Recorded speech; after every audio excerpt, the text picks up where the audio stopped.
अस्सलाम वालेकुम दोस्तों, अपने चैनल स्टोरी नेट में तमाम दोस्तों को मैं खुश आमदीद कहता हूँ। अब दोस्तों से रिक्वेस्ट है कि मेरे चैनल को सब्सक्राइब करके घंटी के बटन को दबा दें। आपको इस तरह की कहानियों के नोटिफिकेशंस मिलते रहिए। आइए आज की कहानी की तरफ बढ़ते हैं। दोस्तों, मेरा नाम एहसन है, उम्र 22 साल और मैं अपने शहर के एक पुराने मगर ज़िंदा दिल मोहल्ले में रहता हूँ। कोई हीरो टाइप लड़का नहीं, बस एक आम सा लड़का जिसकी ज़िंदगी कॉलेज, दोस्तों की चाय और घर के कामों के दरमियान घूमती रहती थी। मुझे ऐसा लगता था कि मोहब्बत सिर्फ़ फ़िल्मों में होती है, असल ज़िंदगी में तो लोग सिर्फ समझौता करते हैं। लेकिन हमारे मोहल्ले में फिर वो आई और मेरी ये सोच बदल गई। हमारे सामने वाले घर में किराए पर शिफ्ट हुई, सब उन्हें हीरा आंटी कहते थे।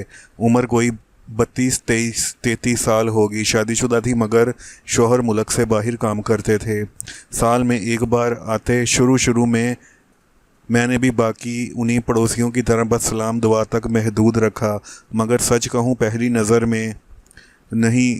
नज़र में एक अजीब सी हलचल पैदा हो गई। वो बहुत खूबसूरत थी, मगर चेहरे से नहीं, उनके अंदाज में एक ख़ास सुकून था, एक नफासत। जैसे बात करें तो आहिस्ता मुस्कुरा कर।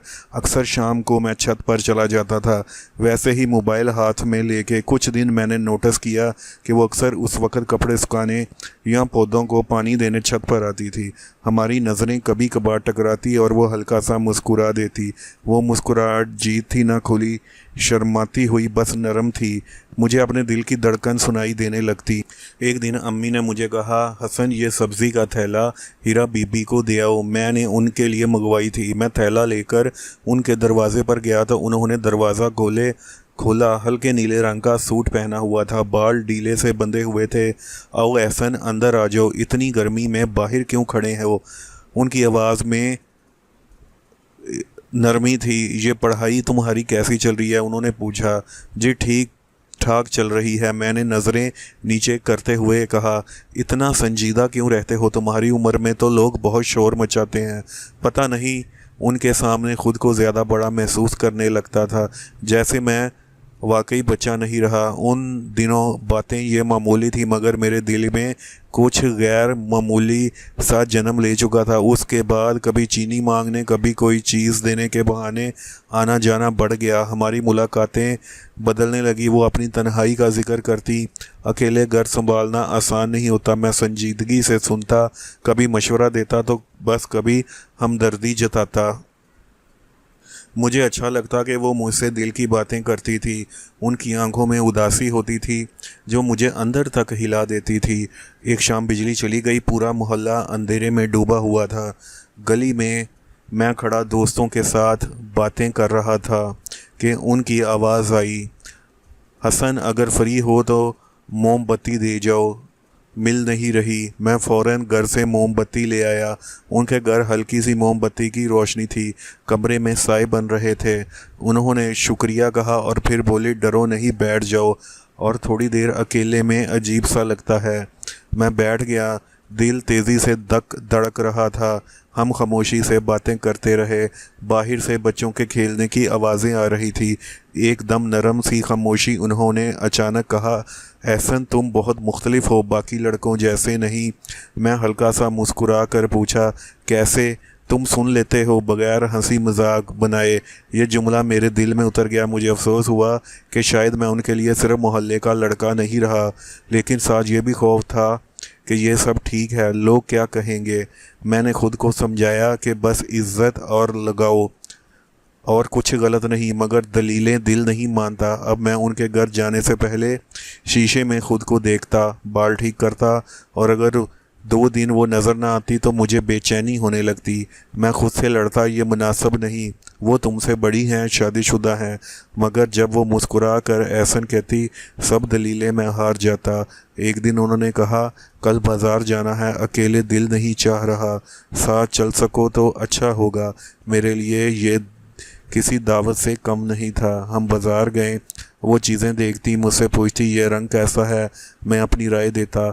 हमें देखकर शायद कोई माँ बेटा समझता, मगर मेरे दिल में जज्बात कुछ और थे, और शायद उनकी आंखों में भी कुछ और था। वापसी पर उन्होंने आहिस्ता से कहा, ज़िंदगी में कभी कभी अच्छा लगता है कि कोई बगैर मतलब के साथ में हो। मैंने उनकी तरफ देखा, वो सीधा आगे देख रही थी। मैंने सिर्फ इतना कहा कि मैं हमेशा इज़्ज़त के साथ आपके साथ हूँ। ये जुमला कहते हुए मुझे लगा जैसे मैंने खुद को एक हद याद दिलाई है और एक वादा भी किया। मैं जानता था कि ये एहसास नाजुक है, इसे नाम देना आसान नहीं, मगर ये एक संजीदा नौजवान लड़का अपने मोहल्ला की एक खूबसूरत औरत की तरफ खींच चुका था। सिर्फ खूबसूरती से नहीं बल्कि उसकी दिल की खामोशी से, जो दोनों के दरमियान आहिस्ता आहिस्ता पल रही थी।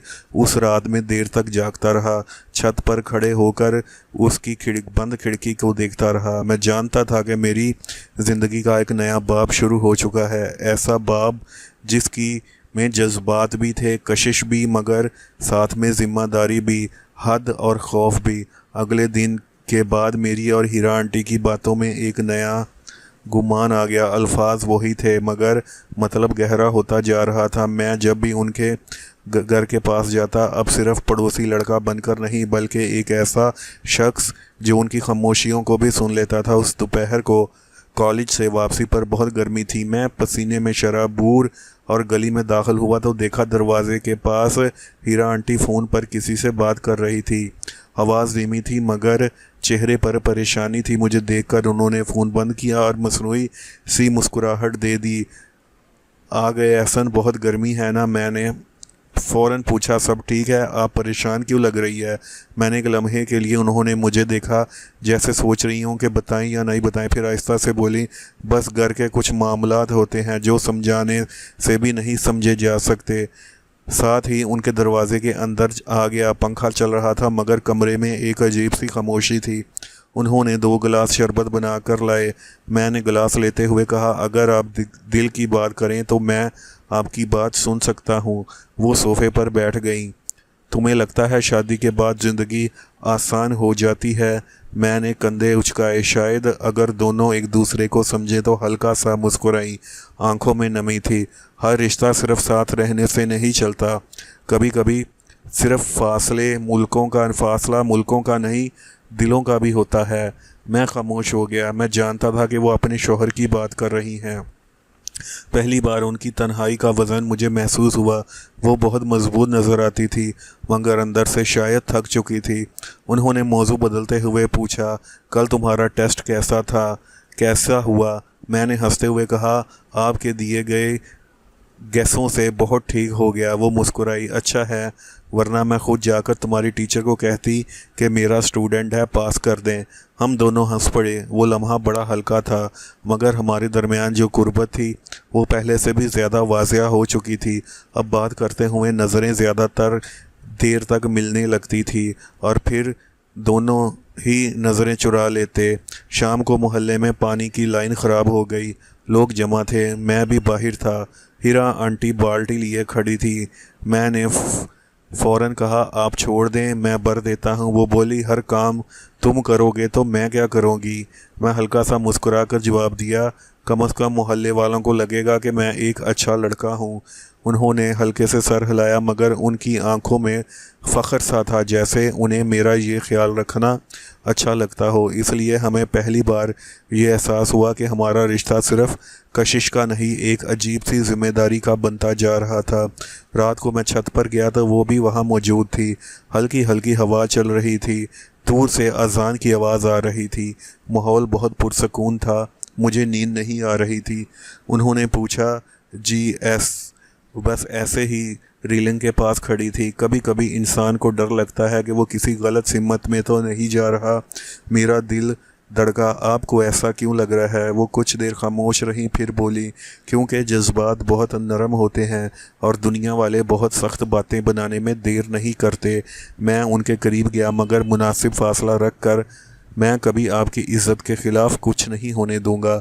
लोग कुछ भी सोचें मगर हम जानते हैं कि हमारे दिल में क्या है। उन्होंने मेरी तरफ देखा। वो शुक्रगुजारी थी मगर साथ एक हद भी थी, याद दिलाने वाली। बस यही समझदारी रखना एहसन, कभी कभी अच्छा लगने वाला एहसास भी आजमाइश बन जाता है।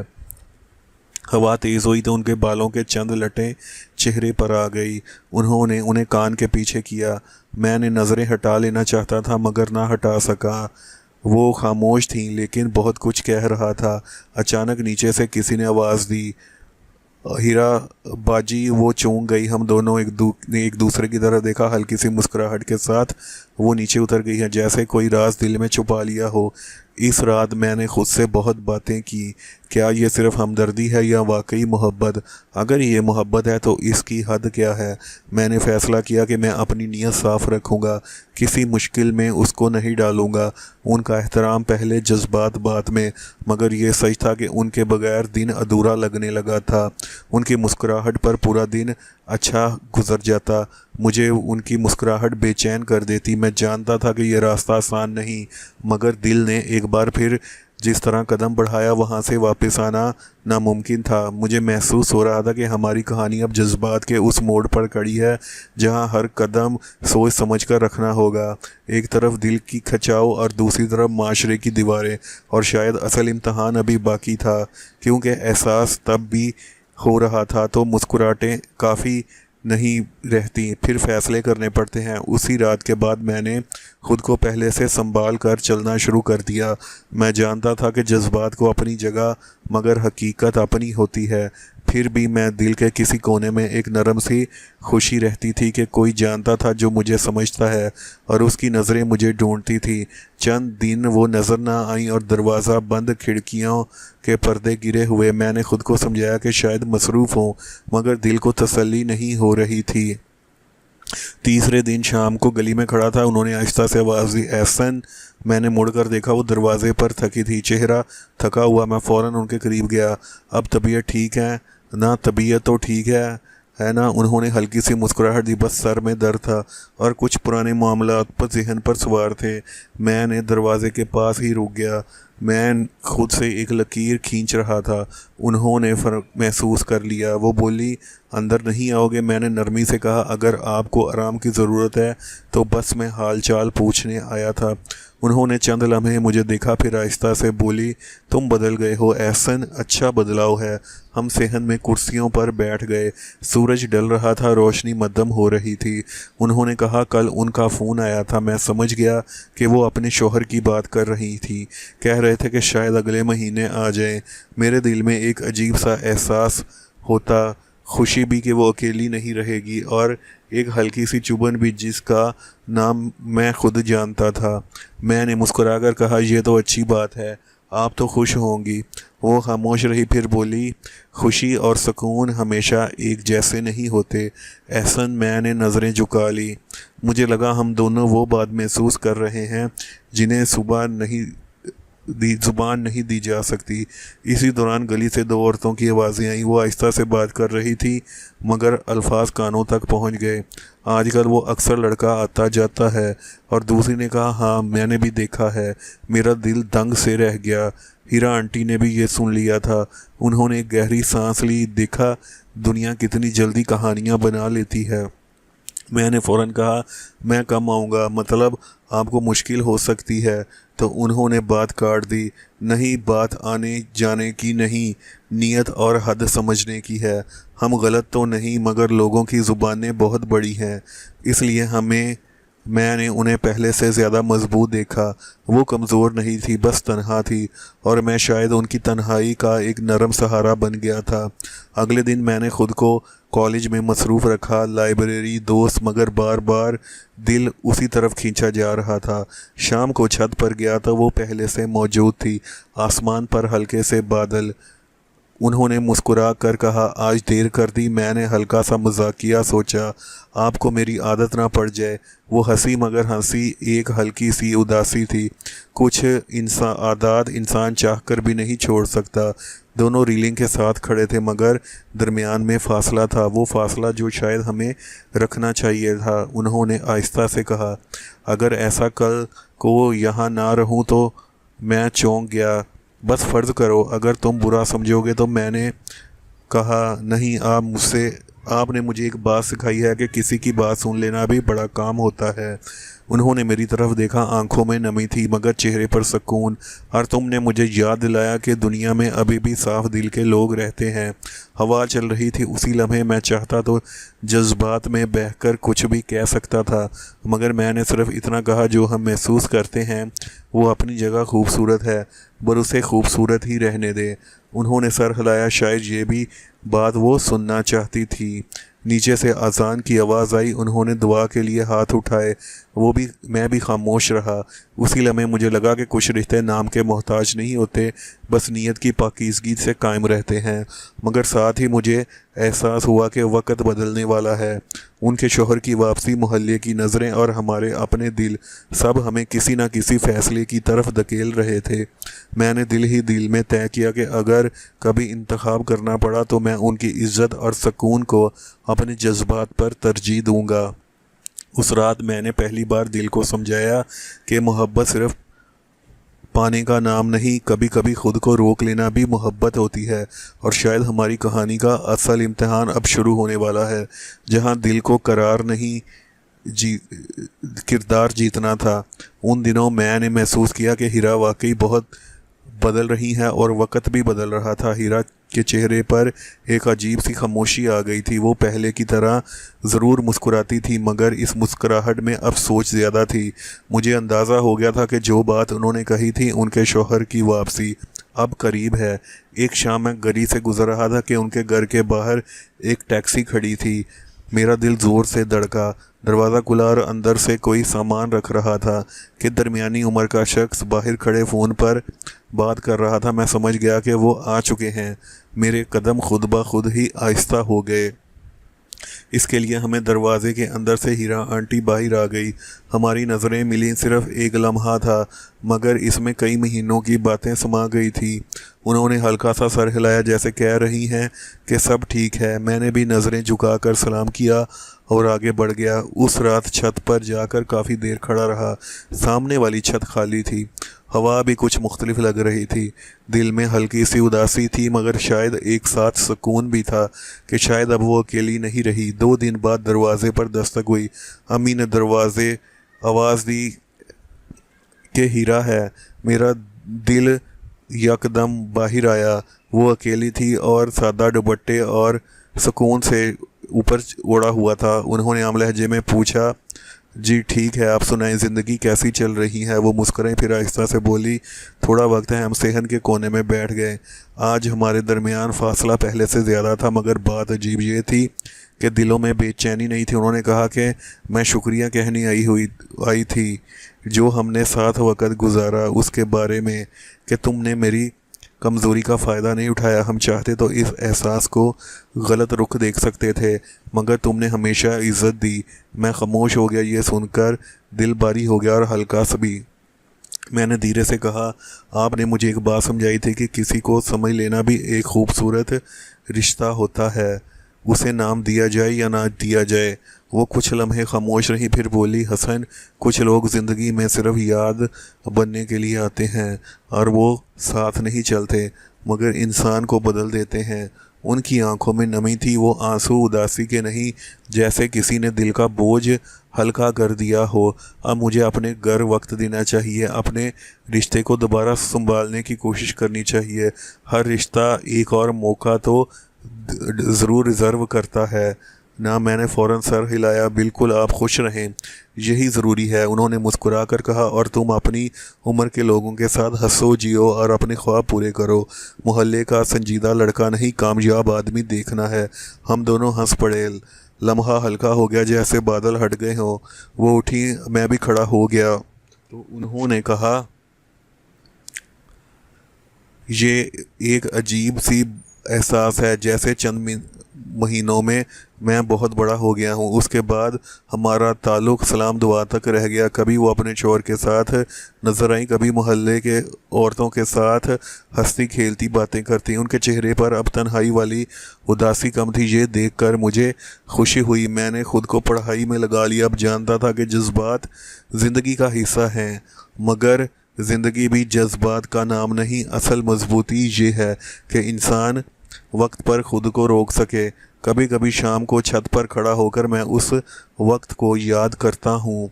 वो हल्की सी मुस्कुराहटें, नरम बातें, खामोश समझौते, वो कोई गलत नहीं थी बल्कि एक नाजुक सा बाब था जिसने मुझे सिखाया कि मोहब्बत सिर्फ चाहने का नाम नहीं, एहतराम और हद का नाम भी है। मुझे अब समझ आया कि असल मर्दानगी शोर मचाने में नहीं बल्कि किसी की इज्जत बचाने में है। अगर हम इस एहसास को अपनी ख्वाहिश बना लेते तो शायद चंद लम्हों का जोश मिलता, मगर उम्र भर का पछतावा अब भी। अब मैं जब भी गली से गुज़रता हूँ और उनकी दिल का दर्द और उनके घर का दरवाज़ा खोलता हूँ तो दिल में मुस्कुराहट आ जाती है, क्योंकि मैं जानता हूँ हमारी कहानी का अंजाम अधूरा नहीं था लेकिन वो मुकम्मल था।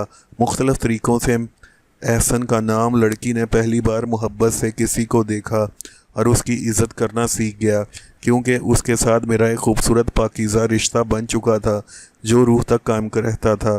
तो दोस्तों, मैं उम्मीद करता हूँ कि आपको मेरी ये रोमांटिक और आज की साफ कहानी पसंद आई होगी। मज़ीद इस तरह की कहानियों के लिए मेरा चैनल सब्सक्राइब करना मत भूलें और इस घंटी के बटन को भी दबा दें ताकि फ्यूचर में आपको इस तरह की वीडियोस के नोटिफिकेशंस मिलते रहे। अब मुझे इजाज़त दें, नए वीडियो में आप दोस्तों से फिर मुलाकात होगी। तब तक के लिए दोस्तों खुश रहें, आबाद रहें। अल्लाह हाफिज़।